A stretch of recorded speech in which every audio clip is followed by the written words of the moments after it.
Shut up and sit down. Vous êtes à l'écoute du podcast de Guy Baillargeon, consultant immobilier.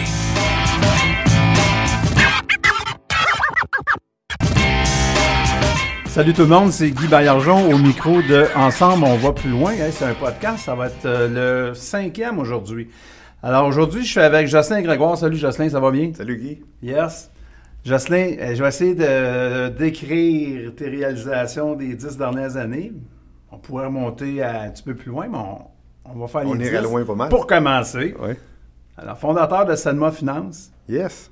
Crack Boom, Yeah. Mordu d'immobilier, ainsi que le magazine du même nom. Oui. Tu étais un investisseur immobilier à succès. Là. Je dois en oublier là-dedans. Ben, c'est pas mal ce que j'ai fait dans les 5 dernières années. Avant ça, j'ai eu d'autres projets aussi qui ont plus ou moins bien été. Il a fallu que je me casse les dents une couple de fois avant que ça réussisse pratiquement à tout coup. Tu sais, les gens voient qu'il y a du succès présentement, mais il a fallu que je fasse un apprentissage. Là. C'est ça. Là, tu es un gars qui lâche pas. Toi, ça devient d'où, ça, cette persévérance-là, Jocelyn? Je suis vraiment chanceux, c'est inné, c'est naturel pour moi. Pour moi, le vécu que j'ai eu dans ma jeunesse a fait que j'ai quelqu'un qui n'a jamais lâché.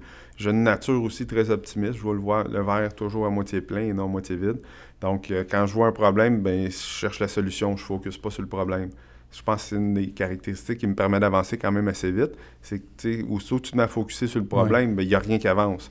Fait que, tu sais, OK, le problème, c'est ça, voici. Qu'est-ce qu'on a comme solution? Qu'est-ce qu'on a comme alternative? Puis je focus très rapidement sur les solutions qu'on peut apporter. OK. Tu sais, on va un peu rapidement au vif du sujet. Tu sais, ici, l'émission, c'est un podcast immobilier, mais en même temps, je veux pas trop parler d'immobilier. Moi, les gens que j'amène à mon micro, c'est la règle de la loi de Pareto qu'on appelle. Là. Ouais. J'essaie de parler de 20% d'immobilier, puis le 80% qui reste, on essaie d'aller dans d'autres sujets. Tu sais. Tu me dis que c'est inné en toi.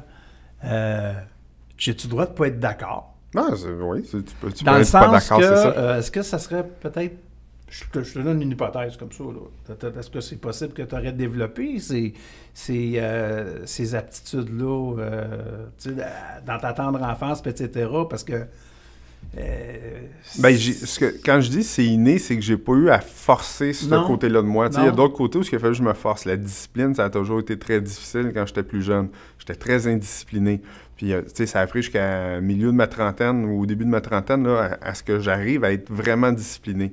Mais le côté être optimiste, puis me lever le matin toujours prêt à recommencer une nouvelle journée, malgré qu'il m'est arrivé plein de problèmes la veille ou dans la semaine, bien, tu sais, demain, c'est une autre journée, on recommence en neuf, puis je recommence. Fait que ça, c'est un côté qui est probablement avec le vécu que j'ai eu, j'ai travaillé ça, mais ça a été facile pour moi de ce côté-là.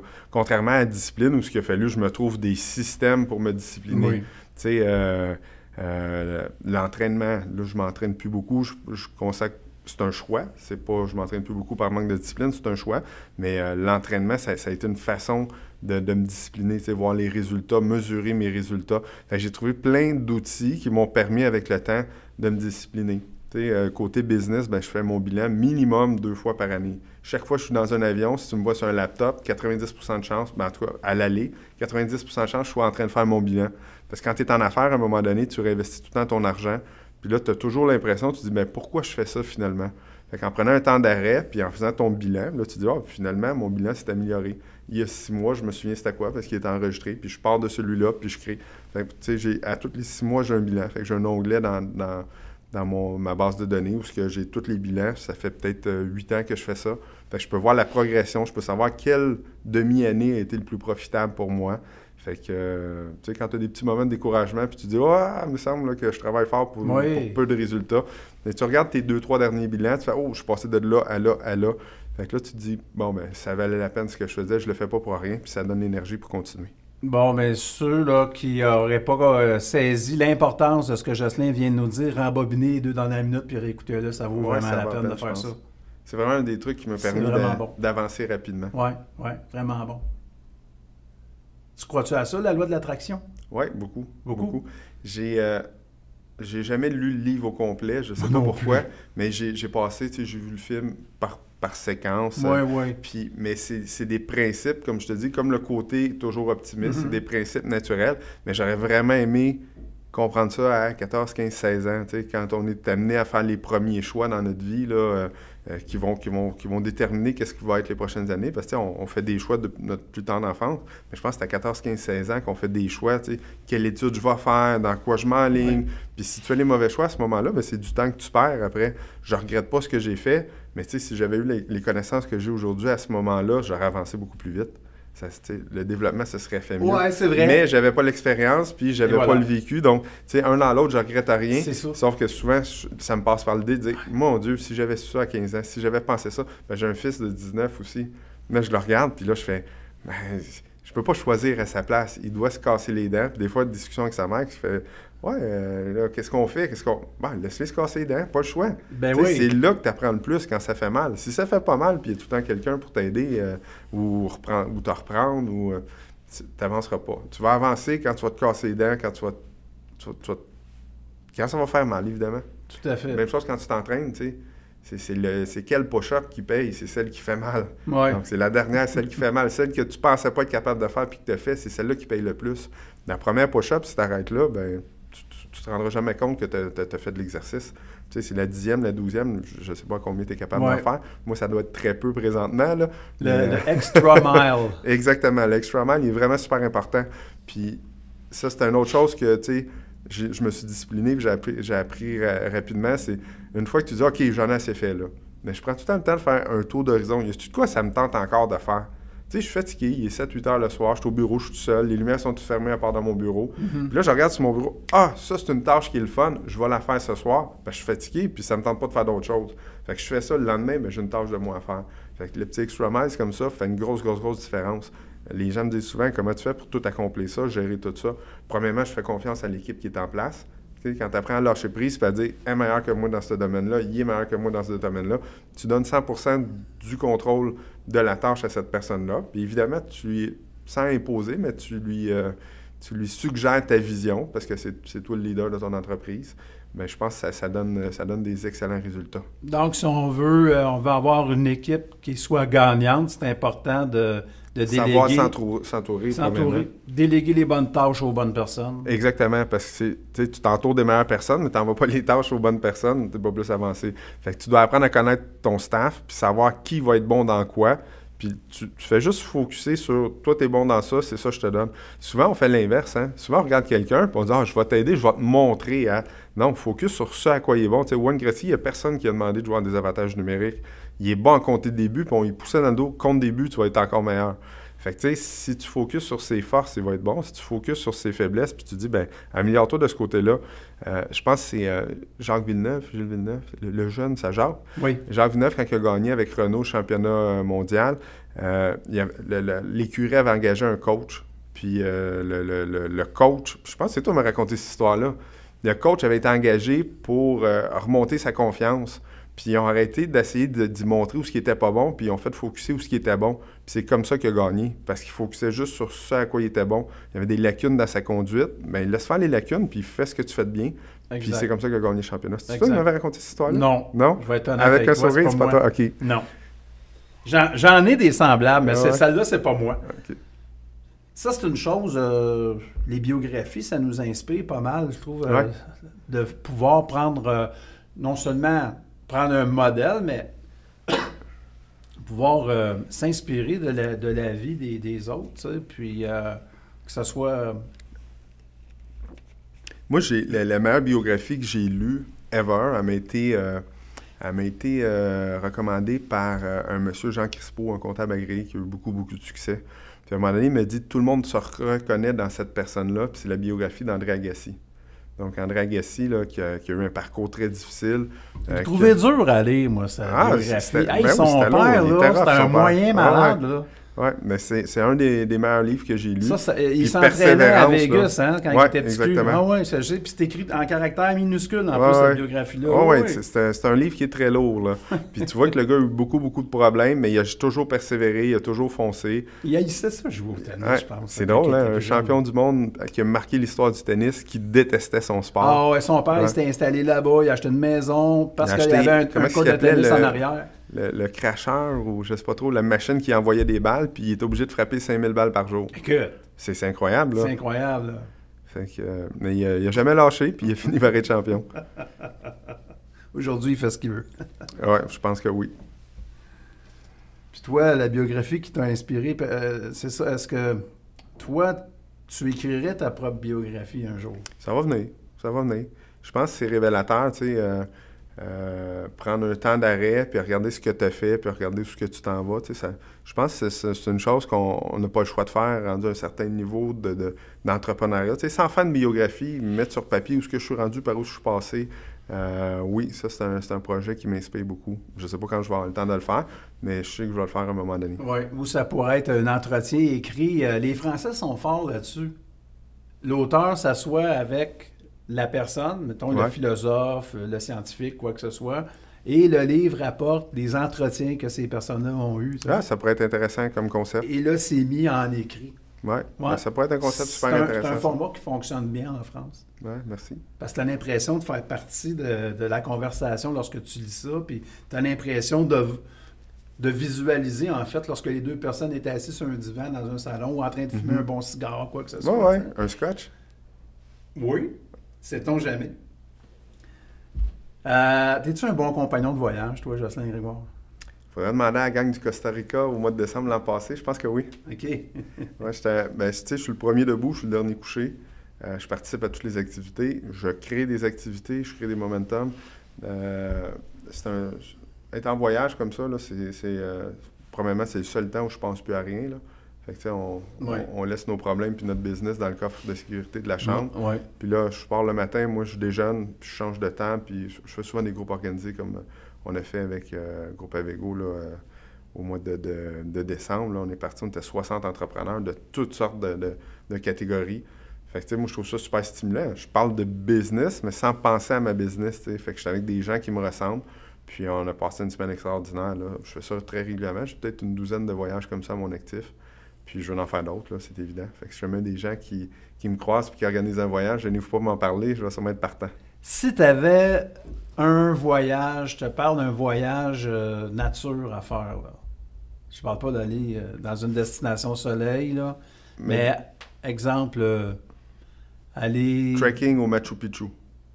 Exemple, safari quelque part en Afrique, safari photo. Ça serait le Pérou au Machu Picchu. C'est drôle, j'ai pensé à ça ce matin. J'ai dit, peut-être Jocelyn puis moi, on pourrait y aller faire un trekking à monter le Machu Picchu. Ça, c'est dans mon livre de to-do list. Là. Ben oui, moi, j'ai des amis qui m'attendent au Pérou. Là. C'est vrai qu'on va être accueillis là-bas de façon extraordinaire. On organise ça. Ouais, ça serait incroyable. Parce que c'est une marche de 3-4 jours, là, si tu le fais à pied. Là, tu peux y aller en VTT, mais c'est moins drôle. Tu peux y aller en train, tu peux y aller en VTT. C'est vrai que le train, c'est assez spécial. J'essaierai la marche. Oui, oui. Ben, peut-être le train. On va s'entraîner. Ben, en fait, tu as deux choses. Tu sais, des fois, c'est plus facile de descendre les escaliers que les monter. Fait qu'on monte en train, on descend. On redescend à pied, c'est bon, c'est bon, j'aime ça. Avec nos souvenirs. Ouais. Hey, cool. Puis, c'est quoi tes passions? Ben, moi, j'étais un gros amateur de hockey. Dans ma vingtaine, je pouvais jouer 5 ou 6 fois par semaine au hockey. Mm-hmm. Mais j'ai jamais eu la chance de jouer quand j'étais kid. Mes parents étaient séparés. On n'avait pas beaucoup de sous. Puis, vers l'âge de 14 ans à peu près, je livrais des journaux. Je me suis acheté un stock de hockey. Puis, l'année d'après, je me suis payé une inscription parce que c'est quand même assez dispendieux. Ben oui, c'était cher. Fait que ça m'a pris 2 ans à réaliser mon rêve de jouer dans une équipe. Puis évidemment, je n'étais pas super bon parce que tous les autres petits gars jouaient depuis qu'ils avaient 4-5 ans. Tu avais commencé avant, toi, mais oui. C'est ça, fait que j'étais le seul gars avec des patins à tuyaux de mon époque, tu sais. OK. Fait que j'ai joué 1 ou 2 saisons comme ça dans le hockey mineur. Puis là, l'adolescence est arrivée, fait que les amis, les filles ont pris la place un petit peu. Puis j'ai recommencé au début de la vingtaine, mais j'étais un crinqué, là. Le mercredi matin, j'avais un coach. On engageait des coachs pour nous faire un entraînement. Je jouais l'hiver 4 fois au hockey sur la glace, 2 fois au hockey-ball. Puis l'été, l'inverse, 4 fois au hockey-ball, puis 2 fois au hockey sur la glace. Fait que je jouais très, très, très régulièrement. J'avais pas besoin d'aller m'entraîner, tu sais, c'était mon entraînement, c'était mon exutoire. Exutoire, ben oui. Puis, tu sais, ça me permettait de tout le temps être focus. Après ça, ben il y a eu les enfants qui sont arrivés, j'ai joué un petit peu moins longtemps. Puis à un moment donné, j'ai découvert la course à pied. Puis il y a 2 ans, j'ai fait un marathon. Fait que j'ai vraiment eu... oui, c'est ça. J'ai couru, je te dirais, 7 à 9 fois par semaine. Ça veut dire, des fois, je partais faire un 10 km le matin. Le soir, je faisais un 5 km. Fait que... Puis, entraînement de marathonnier. Là, on a fait marathon, ce qui est très difficile à faire. Et là, c'est tout un exploit. C'était ton premier? Une anecdote, là, parce que je suis un peu fendant quand je veux. Là, puis à moi-même, je me parle. Le marathon, c'est très solitaire. On se parle tout seul. Ça, tu t'étais... J'ai mes écouteurs, puis on arrive à la ligne du 21 km. Puis là, dans ma tête, je me dis, comme un fendant, c'est ici qu'on sépare les hommes des enfants, puis je prends le 42 km. Fait que je tourne pas pour aller à la ligne d'arrivée. Je te jure, 20 minutes plus tard, je pleurais. J'avais mal partout, 3 crampes en même temps, puis 38e kilomètre, 39e kilomètre, à peu près, je vois mon fils au loin, fait que je sèche mes larmes. Mais là, il voit que ça va pas bien. Fait qu'il a sauté à la clôture, 3 tapes dans le dos, puis il a dit « C'est pas ici, tu vas lâcher le père, on continue ensemble. » Fait qu'on s'est rendu jusqu'à la ligne d'arrivée ensemble. C'était vraiment extraordinaire. Il a fallu qu'il arrête comme 100 mètres avant la ligne d'arrivée, là, mais ça m'a redonné l'énergie pour repartir. Tout ça pour dire que c'est tout mental, hein, parce que quand je commençais à pleurer, mes écouteurs sans fil venaient de lâcher. Donc, je ne sais pas si la pile ou interférence. J'ai enlevé ça, puis là, au lieu d'écouter mes discours de motivation, ma musique, ce que j'avais l'habitude de faire, je me suis mis à écouter mon cerveau qui commençait à dire « Oh, tu manques de sucre, tu manques de glucides. » Puis là, les crampes ont commencé à apparaître. Là. Puis là, j'ai commencé à trouver ça dur. Puis là, mon cerveau commençait à penser « Je vais-tu lâcher, je lâcherai-tu pas? » J'avais pas personne qui me criait de la motivation des oreilles. Là. Fait que c'était très, très, très mental. Oui. Donc, tu étais passé de ivresse mentale à détresse mentale. Ah oui, c'était vraiment détresse mentale. Là. Pleurer, puis boiter, puis continuer à courir. C'était un gros défi. Vraiment un gros défi. Absolument. Écoute, c'est digne d'un athlète de haut niveau, ça. Je te félicite. Mais mon application me disait que j'avais perdu 7000 calories dans la journée. Quand je suis arrivé de l'autre côté de la piste, il y a comme un air de détente. Il te donne des bananes, du yogourt, toutes ces choses-là. Puis là, tu marches pendant un bout de temps. Puis ma femme m'appelle, elle dit « T'es où? On ne te trouve pas. T'es où? On ne te trouve pas. » Ben j'ai dit « Nathalie, écoute, il y avait un coupon de bière gratuite sur le dossard. Tu penses que je suis où? Je suis au bar. » J'étais à côté au bar, puis elle était à peu près à 30 pieds de moi. Puis elle me cherchait, puis elle ne me trouvait pas. J'avais perdu trop de poids pendant la course. Mon visage était aminci. OK. Donc, elle ne te reconnaissait pas. Non, elle ne me reconnaissait même pas. Là. J'avais vraiment... Je pense que j'ai perdu 17 livres. Fait que, arrivé à la maison, j'ai dit là, j'ai vraiment faim. On a commandé des mets chinois, tout quoi de plus cochon que ça. J'ai mangé 4 repas de 4 heures jusqu'à 11 heures le soir. Mais 4 repas que j'ai jamais mangé autant que ça. Là. Non. Puis le lendemain, je me sentais bien côté rassasié, là, mais mal partout, courbature, ça a duré là, presque une semaine. Ah ben j'imagine. Écoute, c'est toute une épreuve pour le corps. Oui, c'était belle fun. Je recommencerai probablement jamais, mais c'était sur ma to-do list. Puis là, ça, tu t'étais donné ce défi-là l'année d'avant, comme jour pour jour? Non, au printemps. Je l'ai annoncé sur Facebook. Parce que là, c'est l'année de mon 40e anniversaire. Puis 7 jours avant que j'ai 41 ans, j'avais dit pour 40 ans, il faut que je l'aie fait. Là. Fait que 7 jours avant que j'ai 41 ans, j'ai couru mon marathon. Fait que ce qui me motivait à le faire, c'est que je l'ai annoncé sur Facebook.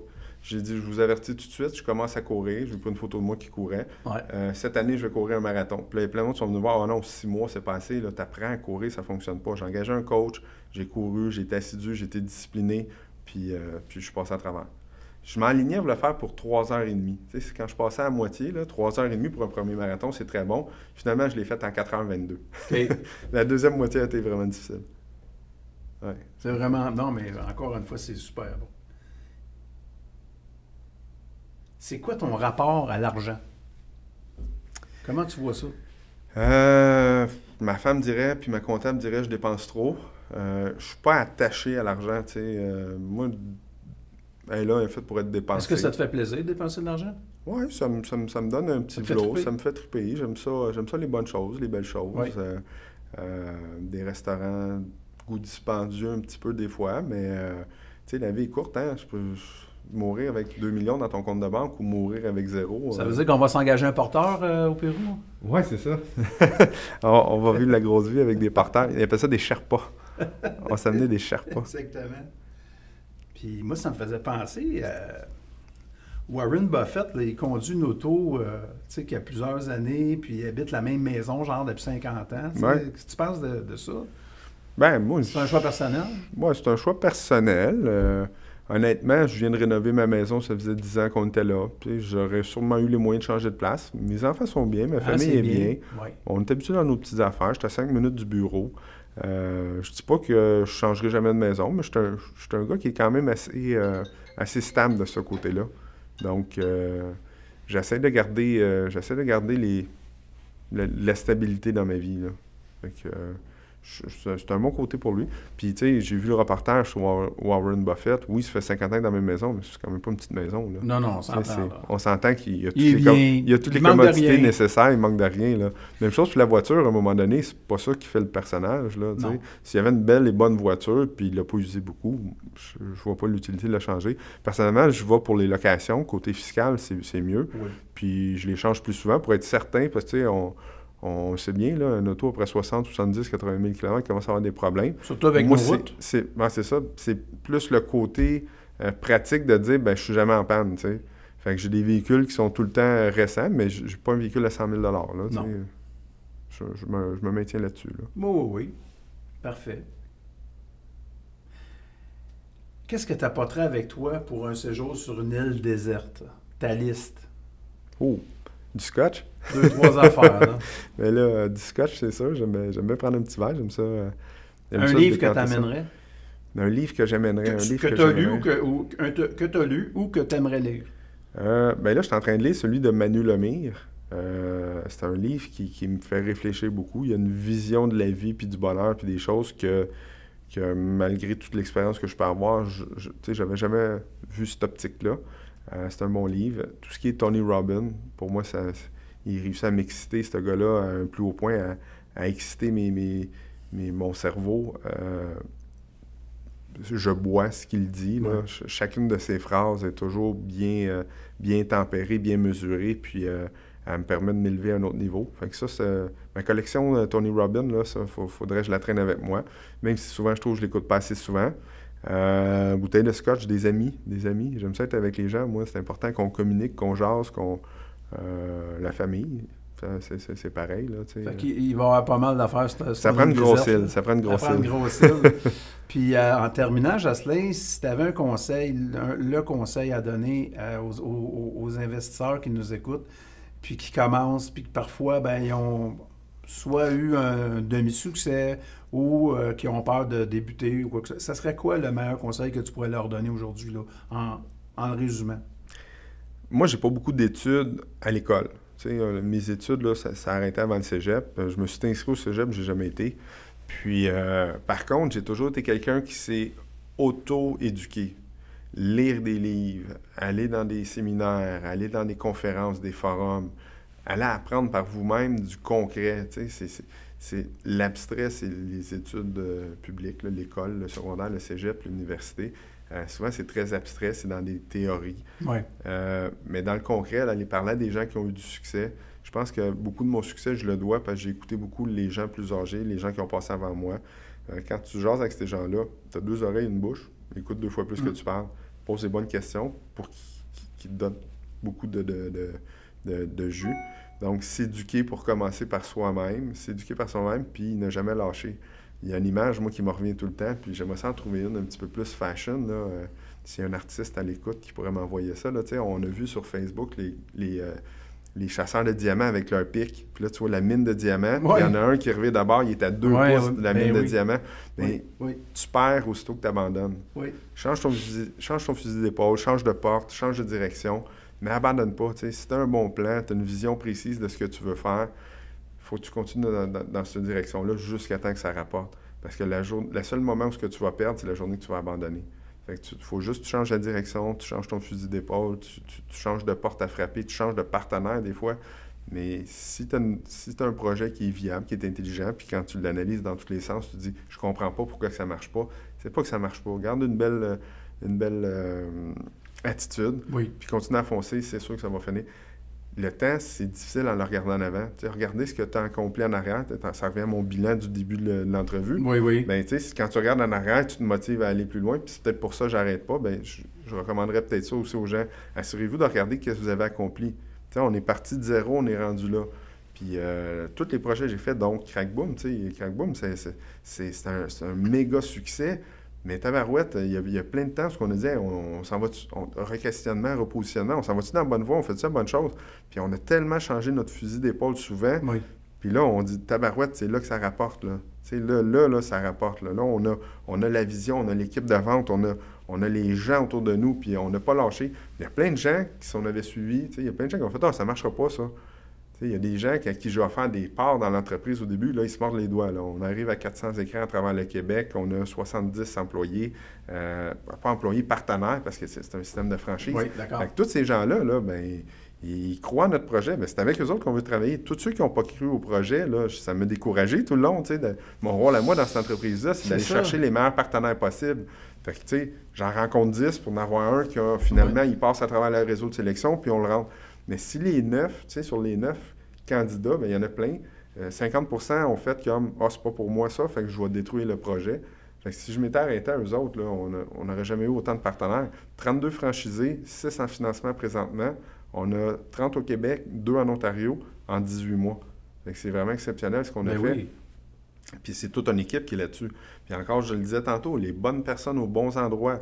Quand on a commencé, je devais m'occuper de l'administration de ça. D'administrer puis de monter une structure pour... mais notre but, c'était de vendre 2-3 franchises. Rapidement, on se ramassait à 10, 12, 15 franchises. Ça prenait un système, puis moi, je suis pas bon là-dedans. Moi, je suis bon pour aller voir les gens. Je suis bon pour expliquer des concepts. Je suis bon pour inspirer les gens. T'sais, mon rôle est plus de niveau PR, de rencontrer des gens. Mais quand on a réajusté le premier tir, parce qu'on s'en allait dans le mur, mais là, mon partenaire, il est arrivé. Daniel, il m'a mis une structure en place incroyable. Toutes les autres franchises au Québec regardent notre structure et ils font « Wow, c'est quoi ça? » Fait que lui, de ce côté-là, il est très fort, mais s'il s'en va rencontrer des partenaires, il n'y a pas le côté humain, les skills. Que je comprends. Fait que tu sais, ça n'aurait pas fonctionné. Lui, le back-office, il est champion là-dedans. Il est champion là-dedans, administration back-office. Moi, ça. Va à l'extérieur, ramène-nous des bons candidats, rencontre des gens, utilise ton réseau, crée un réseau. Ça, je suis capable de faire ça. Mais si je me concentre à rester au bureau et à faire de l'administratif, qu'est-ce qui va arriver? On va avancer tranquillement parce que je suis pas bon. Exactement. Même chose avec mon partenaire en immobilier. À un moment donné, les gens me disent c'est où ça a explosé? Mais ça a explosé quand j'ai rencontré Éric. Symbiose parfaite. Dans ce que Éric est bon, je suis pas bon. Dans ce que je suis bon, Éric est plus bon. Quand on s'y met ensemble, là, on n'a pas eu 2 fois plus de succès, on a eu 10 fois plus de succès. Parce que maintenant, je fais juste ça à quoi je suis bon, il fait juste ça à quoi il est bon, parce qu'on se complète. Éric, des fois, arrive en panique dans mon bureau, je comprends plus, il pose des questions. Attends un peu. Moi, je vais rester calme, je vais trouver comme... Je sais même pas quelle solution j'ai retrouvée, mais il sort de mon bureau, il dit « OK, j'ai tout compris ». Lui, il va me placer les chiffres dans un Excel, puis il revient, il dit « Ah, regarde, c'est ça. Merci. » Ben, merci, je t'ai juste enligné, je comprenais rien de ce que tu me disais. Mais tu sais, parce que j'ai gardé mon calme, parce que j'avais une vision, lui, il était capable de faire son travail. Puis à l'inverse, c'est la même chose. Tu sais, moi, faire un budget, là, je l'ai dit tantôt, je n'ai pas un mauvais rapport avec l'argent, mais je fais pas attention à l'argent, puis je gère ça très mal. Bien, lui, il est là, mais il sait exactement dans combien de mois, dans quel compte, qu'est-ce qui se passe. Puis, fait lui, il est capable de mettre des structures comme ça en place. Puis ça, c'est sa force. Fait que je le laisse faire ça. Jamais il va me demander, peux-tu t'occuper de faire les paiements? Il sait bien qu'on va manquer un paiement à un moment donné. Fait que, de l'autre côté, la même chose. Moi, j'amène des opportunités, je crée un réseau. Bien, lui, il ne se casse pas la tête à aller faire un 5 à 7 pour qu'on ait un dossier à acheter dans le mois prochain. Il sait très bien qu'il y a une machine que j'ai mis en place qui nous apporte des opportunités jour après jour. Fait que c'est un peu le yin et le yang. On se complète à merveille. C'est ça. Puis je souhaite à tout le monde qui peuvent trouver l'alter ego comme ça. La bonne personne qui va compléter ce que tu fais, là, ça n'a pas de prix. C'est pareil comme dans un couple. Très bien dit. Yes. Hey, Jocelyn Grégoire, je te remercie infiniment. Belle générosité. Puis, c'est bonne vraiment continuation. plaisant. Je t'énerve un petit peu, là, juste des micros, pas de caméra, juste 2. Mais ça a vraiment été plaisant à faire. Ça a bien été. Hey, je te remercie beaucoup. Hein. Merci. Thank you. Bye-bye. Thank you. Bye. Shut up and sit down.